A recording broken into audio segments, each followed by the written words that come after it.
ప్రపంచంలోనే అద్భుతమైన రాజధానిగా అమరావతిని నిర్మించాలన్నదే సీఎం చంద్రబాబు లక్ష్యమని మంత్రి నాదెండ్ల మనోహర్ తెలిపారు.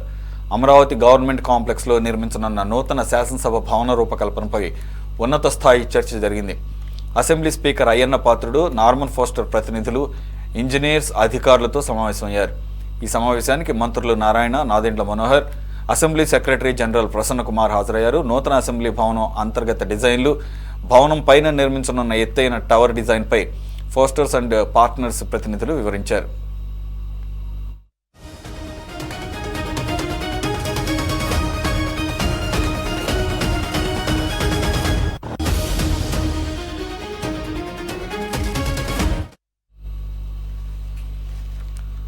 రాజధాని నిర్మాణంలో భాగంగా అసెంబ్లీ భవనాన్ని భవిష్యత్ అవసరాలకు అనుగుణంగా రూపొందిస్తున్నామని నాదెండ్ల చెప్పారు.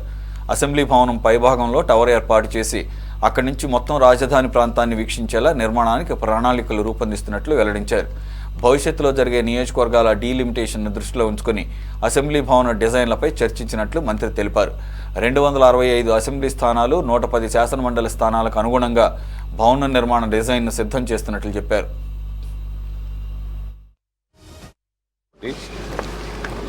లండన్ నుంచి వచ్చిన నార్మన్ ఫాస్టర్ ప్రతినిధులతోటి గౌరవ సభాపతి గారు అయ్యన్న పాత్రుడు గారితో, గౌరవ మంత్రివర్యులు నారాయణ గారు, నేను, అధికారులు రాబోయే రోజుల్లో ప్రతి ఒక్కరికి ఆదర్శవంతంగాను మరియు ఎక్కడ లేని విధంగా ఒక అద్భుతమైన నిర్మాణం జరగాలని ఒక పట్టుదలతోటి ముఖ్యమంత్రి గారు దాదాపు 2018లోనే ఈ డిజైన్స్ గురించి ఎంతో సమయం వెచ్చించి ఒక అద్భుతమైన అమరావతి నిర్మాణం కోసం ఆ కృషిలో భాగంగా శాసనసభ మరియు శాసన మండలి వీటితో పాటు ప్రజలు కూడా సందర్శించినప్పుడు ఒక మంచి అనుభవం ఉండే విధంగా ఒక ఎక్స్పీరియన్స్ సెంటర్ ఏర్పాటు చేసే విధంగా సెంట్రల్ హాల్ కూడా ఏర్పాటు చేసుకుంటే, మీ అందరికీ తెలుసు సంవత్సరంలో ప్రతి సందర్భంలో ఒక సెషన్ జరిగినప్పుడు గవర్నర్ గారు వచ్చి ప్రసంగించినప్పుడు జాయింట్ సెషన్ జరుగుతుంది. అసెంబ్లీలో ఉన్న సభ్యులు, అదేవిధంగా శాసన మండలిలో ఉన్న సభ్యులు.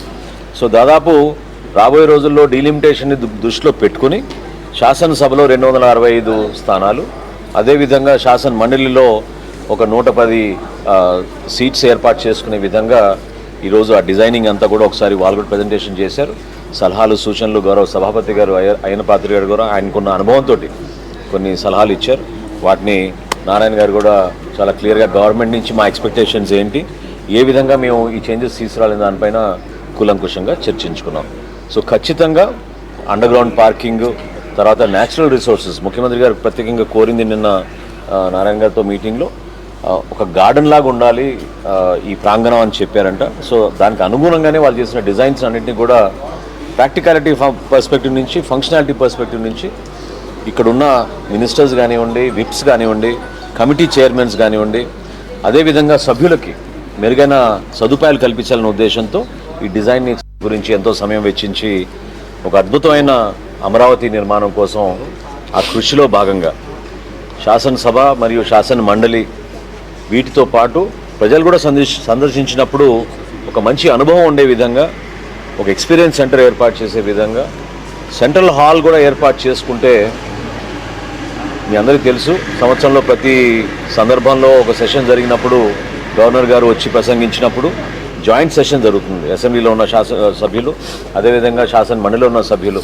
సో దాదాపు రాబోయే రోజుల్లో డీలిమిటేషన్ని దృష్టిలో పెట్టుకుని శాసనసభలో 265 స్థానాలు, అదేవిధంగా శాసన మండలిలో ఒక 110 సీట్స్ ఏర్పాటు చేసుకునే విధంగా ఈరోజు ఆ డిజైనింగ్ అంతా కూడా ఒకసారి వాళ్ళు కూడా ప్రజెంటేషన్ చేశారు.